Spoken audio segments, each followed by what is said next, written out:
Elder Colin, will you please come forward?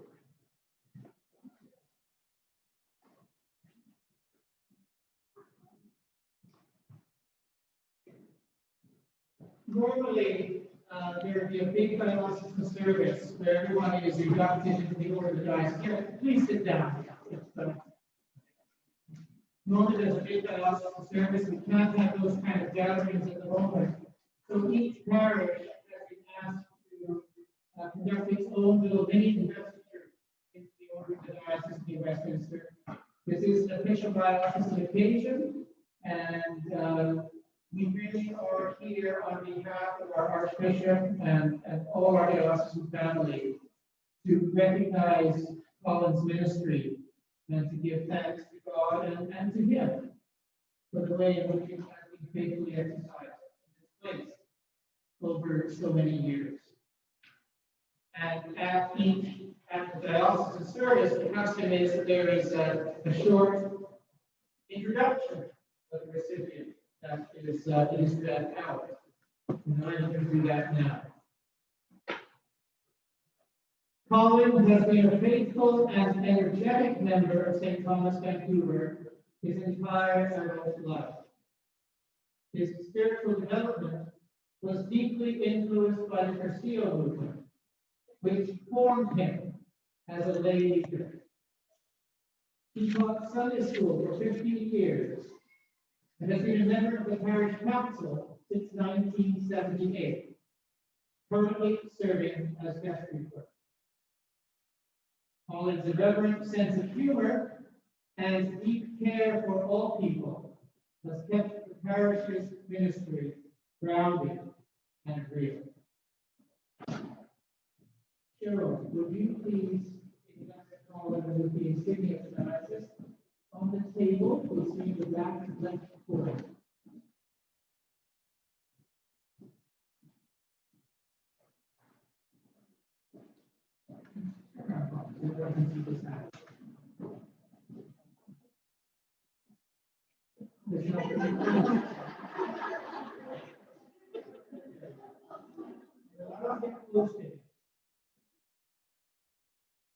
Thank you very much. At the diocesan service, we don't normally recognize people individually, but hey.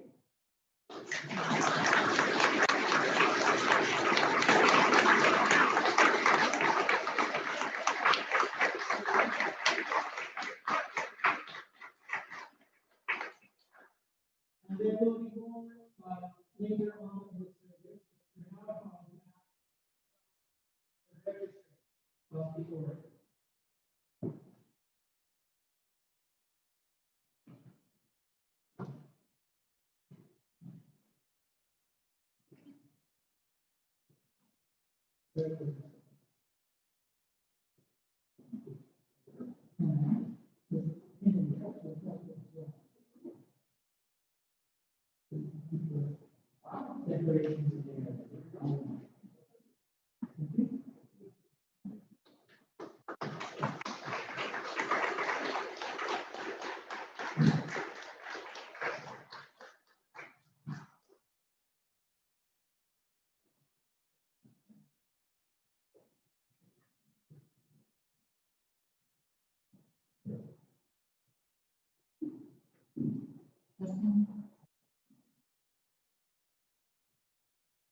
So firstly, I'm going to read you a citation that would go into the diocese's permanent register of the Order of Diocesan in Westminster, Colin. As a child, Colin attended St. Catherine's, North Vancouver, until competitive sports drew him away from the church as a teenager. Colin returned to the church to see what could keep his favorite girlfriend from going on hikes with him on Sunday morning. There, having met Cheryl's friends and the warm, unconditional welcome of the people of St. Thomas, he became a member and was confirmed that same year. Colin attended Cursillo, which cemented his leadership role in the church. Colin worked many Cursillo weekends and continues to practice the Cursillo method. Colin participated on the diocesan unit on total ministry and to the Diocesan Task Group on Interpersonal Violence. Colin taught church school for 15 years and served on parish council continuously since 1978 in roles that include warden and currently as vestry clerk. Colin helped out as the hands-on representative and worker during the transformation of St. Thomas to being a fully accessible facility. Colin also helps to manage the St. Thomas Columbarium. Now, a few words from me. As we all know, Colin is much more than this. When I sat down to write this, it was hard to know where to start. He has done so many varied things in this parish. People who nominated him flagged his hospitality and welcoming nature, his hard physical and organizational work on the accessibility project, and his long-standing work for his church. Others remembered how much the youth enjoyed going to Sunday school and the in-depth conversations they had when Colin was their teacher. It was also noted that his Christmas pageants were really fun to watch. Colin has been involved in almost every area of the church's life. He has been involved in the church services, being an intercessor, a Eucharistic minister, and part of the worship committee. In the music ministry, he plays his electric and bass guitars. He was a key leader on the accessibility project from its inception. He continues to be an active member of Metro Vancouver Alliance. Colin is working on a plan for the garden and a strategic plan for building maintenance for the future. He volunteers wherever there is need. He does many things quietly when others are not looking. Do you all know that every year he goes out and gets the biggest and best tree he can for outside this church? He worked long and hard on the narthex to make it into the warm space it is now. I have had the privilege to know Colin for the past 30 years. I remember the hospitality and friendship that both he and Cheryl showed us when my family first arrived at St. Thomas, as they have done for so many others. They have invited parishioners to their home for Bible studies, Christmas light tours, and other events. Colin is a generous, empathetic person who is kind and understanding, as well as humble and respectful. His skills as a social worker have been put to good use here at St. Thomas. He will help others with a quiet word, help when needed with finding the right resources for people, or know just what to say to anyone who is having a difficult time. He will also help celebrate all of the good things with a sense of fun and usually one or two puns. He is curious and always learning something new. Who knew that he would be such a great handyman, saving us both money and time, allowing us to get back into the church much earlier than we would have after the renovation.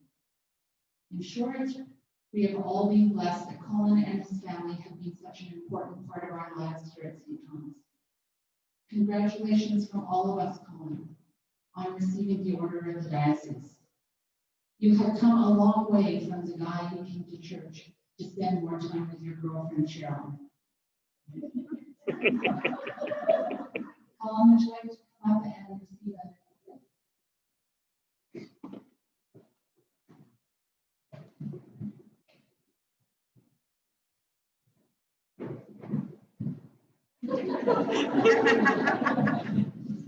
So I don't give a microphone earlier, which of course is a dangerous thing. But I get to respond. Just a moment. Should I turn my microphone off first? I've already done something. First of all, thank you so much. I don't know what to tell you about all of those things that they just seem to fall together. And very much my experience as a child beyond the church and going into sports was an easy transition. And certainly Tracy Cheryl here was a big part of returning to the church. You have to give me one thing, and that is that ever since Elizabeth died, my emotions are like not close to the surface. So things like this come along, sometimes they just get overwhelmed. So just a minute. Before I found Cheryl in the choir that fateful Sunday morning, I had Peggy Upton before. So as much as I came here to find out what Cheryl was doing and why she wouldn't like to be on Sunday mornings, it was Peggy's fault that I stayed.